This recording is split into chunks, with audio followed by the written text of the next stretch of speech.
Now that I've got all the rivets removed off of the dash panel, I can pretty easily get to the instruments. One of the things I had to do to be able to move the instrument panel around is this sub-harness is zip tied to the fairing bracket, so you just have to snip those zip ties. But then you can get to the inside of the panel pretty easily.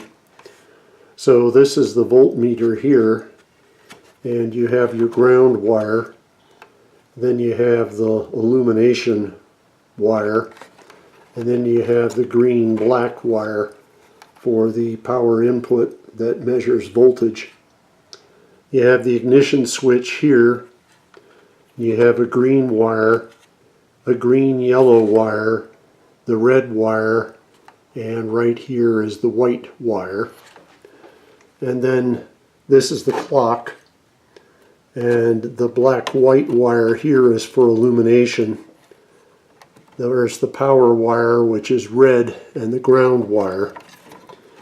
The other piece of stuff that's sticking in the middle here is this is what goes to the parking light. This was that set of wires I removed. Now, to get the instruments out of the dash, you back these little knurled nuts off, and you can see somebody's been in here. They lost one of the nuts and put a regular nut on.